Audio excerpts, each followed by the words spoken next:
مکہ کے محاصرے سے پہلے رسول اللہ صلی اللہ علیہ وسلم نے ایک انتظام یہ کیا کہ انہوں نے چند ایک آدمی مختلف بحروپوں میں مکہ کے ارد گرد چھوڑ رکھے تھے۔ ان کا کام یہ تھا کہ مکہ سے کوئی آدمی باہر نکل کر کہیں جاتا نظر آئے تو اسے پکڑ لیں۔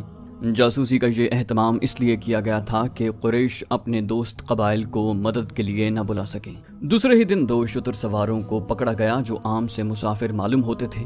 انہیں مسلمانوں کے پڑاؤ میں لے جایا گیا۔ 1-2 دھمکیوں سے ڈر کر انہوں نے اپنی اصلیت ظاہر کر دی۔ ان میں سے ایک یہودی تھا اور دوسرا قبیلہ قریش کا۔ وہ مکہ سے چند میل دور رہنے والے قبیلہ بنو بکر کے ہاں یہ اطلاع لے کر جا رہے تھے کہ مسلمان مکہ کے قریب پڑاؤ کیے ہوئے ہیں۔ بنو بکر کو یہ بھی پیغام بھیجا جا رہا تھا کہ وہ مسلمانوں پر شب خون ماریں اور 2 اور قبیلوں کو بھی اپنے ساتھ ملا لیں۔ پیغام میں یہ بھی تھا کہ مسلمان مکہ کو محاصرے میں لیں تو بنو بکر اور دوسرے قبیلے عقب سے ان پر حملہ کر دیں۔ ان سے پوچھا گیا کہ مکہ میں لڑائی کی تیاریاں کس پیمانے پر ہو رہی ہیں۔ انہوں نے بتایا کہ ابو سفیان لڑائی نہیں چاہتا اور مکہ والوں کی اکثریت اس کے ساتھ ہے۔ صرف اکرمہ اور صفوان لڑیں گے، لیکن ان کے ساتھ بہت تھوڑے آدمی ہیں۔ ان دونوں آدمیوں کو ابو سفیان نے نہیں، اکرمہ اور صفوان نے بھیجا تھا۔ رسول کریم صلی اللہ علیہ وسلم نے اپنے سالاروں سے کہا کہ مکہ میں یہ فرض کر کے داخل ہوا جائے کہ قریش شہر کے دفاع میں لڑیں گے۔ آپ علیہ السلام نے اپنی فوج کو 4 حصوں میں تقسیم کیا۔ اس زمانے میں مکہ کی طرف 4 راستے جاتے تھے جو مکہ کے ارد گرد کھڑی پہاڑیوں میں سے گزرتے تھے۔ فوج کے ہر حصے کو ایک ایک راستہ دے دیا گیا۔ انہیں اپنے اپنے راستے سے مکہ شہر کی طرف پیش قدمی کرنی تھی۔ فوج کے ان حصوں میں ایک کی نفری سب سے زیادہ رکھی گئی۔ اس کی کمان ابو عبیدہ رضی اللہ عنہ کو دی گئی۔ حضور صلی اللہ علیہ وسلم کو اس دستے کے ساتھ رہنا تھا۔ ایک حصے کی کمان علی رضی اللہ عنہ کے پاس تھی، ایک کے کماندار زبیر رضی اللہ عنہ تھے اور چوتھے حصے کی کمان خالد رضی اللہ عنہ کے پاس تھی۔ مورخوں نے لکھا ہے کہ اس اسکیم میں غیر معمولی دانش کار فرما تھی۔ 4 سمتوں سے پیش قدمی کا مقصد یہ تھا کہ مکہ کے دفاعی دستوں کو 4 حصوں میں بکھیر دیا جائے۔ اگر وہ مسلمانوں کی پیش قدمی کو کسی 1 یا 2 راستوں پر روک بھی لیں تو دوسرے دستے آگے بڑھ کر شہر میں داخل ہو سکیں۔ اس کے علاوہ فوج کی اس تقسیم کا مقصد یہ بھی تھا کہ قریش اگر دفاع میں نہ لڑیں تو وہ کسی راستے سے بھاگ بھی نہ سکیں۔ رسول اکرم صلی اللہ علیہ وسلم نے اس اسکیم کے علاوہ جو احکام دیے وہ یہ تھے: قریش دفاع میں نہ لڑیں تو ان پر ہاتھ نہ اٹھایا جائے، امن کا جواب پرامن طریقے سے دیا جائے، اگر کہیں جھڑپ ہو جائے تو زخمیوں کو قتل نہ کیا جائے بلکہ ان کی مرہم پٹی اور دیکھ بھال کی جائے، لڑنے والوں میں جو پکڑا جائے اس پر تشدد نہ کیا جائے، نہ اسے قتل کیا جائے اور اسے جنگی قیدی بھی نہ سمجھا جائے، اور ان میں سے کوئی بھاگ نکلے تو اسے بھاگنے دیا جائے۔ اسلامی لشکر کے 4 حصوں کو پیش قدمی کا حکم دے دیا گیا۔ 20 رمضان المبارک 8 ہجری 11 جنوری 630 عیسوی کا دن تھا۔ اسلامی لشکر کے 3 حصے اپنے راستوں سے گزر کر مکہ میں داخل ہو گئے۔ کسی طرف سے ان پر ایک تیر بھی نہ آیا۔ شہر کا کوئی دفاع نہ تھا۔ قریش کی کوئی تلوار نیام سے باہر نہ نکلی۔ لوگ گھروں میں بند رہے۔ کسی مکان کی چھت پر کوئی عورت یا بچے کھڑے نظر آتے۔ مسلمان چوکنے تھے۔ شہر کا سکوت مشکوک اور ڈراؤنا تھا۔ ایسا لگتا تھا جیسے اس سکوت سے کوئی طوفان اٹھنے والا ہو، لیکن شہر سے کوئی طوفان نہ اٹھا۔ طوفان اٹھانے والے 2 آدمی تھے، ایک اکرمہ اور دوسرا صفوان۔ دونوں شہر میں نہیں تھے۔ کئی اور آدمی شہر میں نہیں تھے۔ وہ قریب ہی کہیں چھپے ہوئے تھے۔ وہ رات کو باہر نکل گئے تھے۔ ان کے ساتھ تیر انداز بھی تھے۔ یہ ایک جیش تھا جو اس پہاڑی راستے کے قریب جا پہنچا جو خالد کے دستے کی پیش قدمی کا راستہ تھا۔ اکرمہ اور صفوان کو معلوم نہیں تھا کہ اس اسلامی دستے کے قائد خالد رضی اللہ عنہ ہیں۔ اکرمہ اور صفوان کا ایک آدمی کہیں بلندی پر تھا۔ اس نے خالد رضی اللہ عنہ کو پہچان لیا اور اوپر سے دوڑتا نیچے آیا۔ اس آدمی نے صفوان سے کہا: اے صفوان، کیا تو ہمیں اجازت دے گا کہ تیری بیوی کے بھائی کو ہم قتل کر دیں؟ میری آنکھیں دھوکہ نہیں کھا سکتی، میں نے خالد کو دیکھا ہے۔ صفوان نے کہا: اپنے قبیلے کی عزت اور غیرت سے بڑھ کر مجھے کوئی اور عزیز نہیں۔ اگر خالد میری بہن کا خاوند نہ ہوتا تو آج میں اپنی بہن کو بیوہ کر دیتا۔ اکرمہ نے کہا: خالد میرا بھی کچھ لگتا ہے، لیکن آج وہ میرا دشمن ہے۔ خالد رضی اللہ عنہ کا دستہ اور آگے آیا تو اس پر تیروں کی پہلی بوچھاڑ آئی۔ خالد رضی اللہ عنہ نے اپنے دستے کو روک لیا۔ خالد رضی اللہ عنہ نے بڑی بلند آواز سے کہا: اے اہل قریش، ہمیں رستہ دے دو تو محفوظ رہو گے۔ ہمارے رسول اللہ صلی اللہ علیہ وسلم کا حکم ہے کہ اس پر ہاتھ نہ اٹھانا جو تم پر ہاتھ نہیں اٹھاتا۔ کیا تمہیں اپنی جانیں عزیز نہیں؟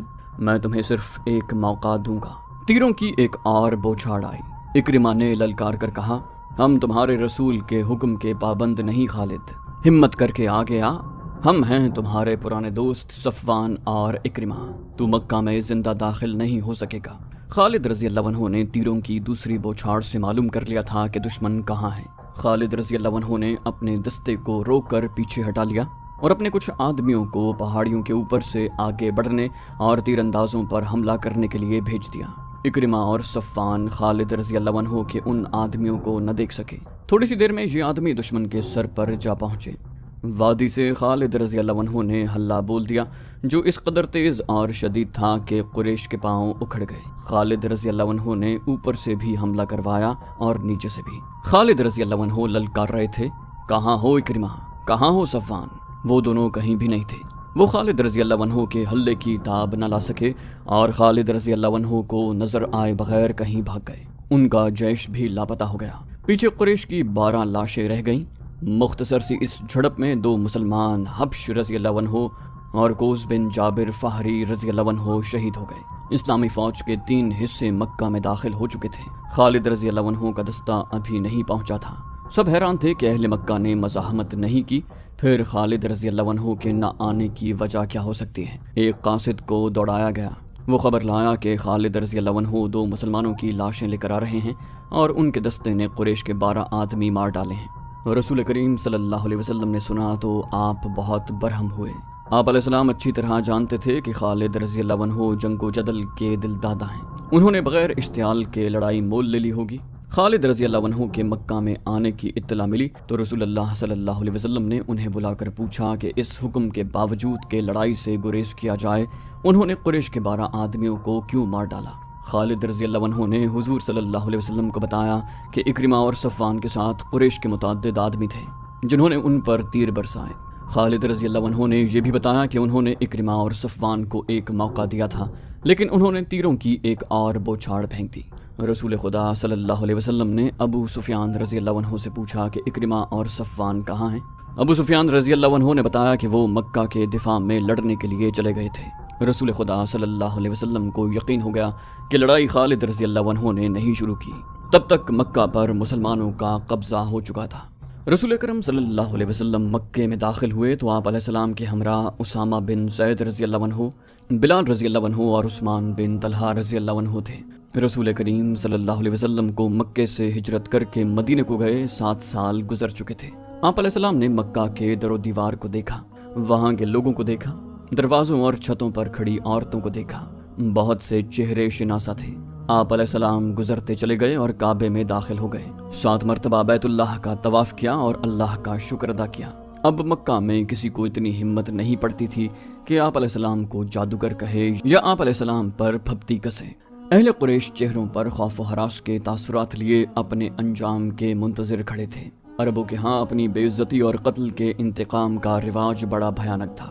رسول اللہ صلی اللہ علیہ وسلم نے حکم دے دیا کہ جو امن قائم رکھیں گے ان کے ساتھ پرامن سلوک کیا جائے گا۔ اس کے باوجود قریش ڈرے سہمے ہوئے تھے۔ حضور صلی اللہ علیہ وسلم نے لوگوں کے سامنے رک کر پوچھا، خود بتاؤ تمہارے ساتھ کیا سلوک ہو؟ لوگوں کی آوازیں بلند ہوئیں۔ وہ خیر اور بخشش کے طلبگار تھے۔ حضور صلی اللہ علیہ وسلم نے کہا، اپنے گھروں کو جاؤ، ہم نے تمہیں بخش دیا۔ رسول اللہ صلی اللہ علیہ وسلم کی حیات مقدسہ کی عظیم گھڑی تو وہ تھی جب آپ علیہ السلام نے کعبہ میں رکھے ہوئے بتوں کی طرف توجہ دی۔ بتوں کی تعداد 360 تھی۔ ان میں ایک بت حضرت ابراہیم علیہ السلام کا بھی تھا۔ اس بت کے ہاتھوں میں تیر تھے۔ ان تیروں سے بت خانے کے پیشوا فال نکالا کرتے تھے۔ حضور صلی اللہ علیہ وسلم کے ہاتھ میں ایک موٹی اور مضبوط لاٹھی تھی۔ آپ علیہ السلام نے اس لاٹھی سے بت توڑنے شروع کر دیے۔ آپ علیہ السلام اپنے جد امجد حضرت ابراہیم علیہ السلام کی سنت کو زندہ کر رہے تھے۔ آپ علیہ السلام بت توڑتے جاتے اور بلند آواز سے کہتے جاتے، حق آ گیا، باطل چلا گیا، بے شک باطل کو چلے جانا تھا۔ مورخ لکھتے ہیں کہ ایسا لگتا تھا جیسے یہ صدائیں حضور صلی اللہ علیہ وسلم کی لاٹھی کی ہر ضرب سے کعبہ کی دیواروں سے اٹھ رہی ہوں۔ کعبے سے بتوں کے ٹکڑے اٹھا کر باہر پھینک دیے گئے اور کعبہ عالم اسلام کی عبادت گاہ بن گیا۔ اس کے بعد آپ علیہ السلام نے مکہ کے انتظامی امور کی طرف توجہ دی۔ قریش اور دیگر قبائل کے لوگ قبول اسلام کے لیے آتے رہے۔ بت صرف کعبے میں ہی نہیں تھے، مکہ کے گرد و نواح کی بستیوں میں مندر تھے، وہاں بھی بت رکھے ہوئے تھے۔ سب سے اہم بت عزا کا تھا جو چند میل دور نخلا کے مندر میں رکھا گیا تھا۔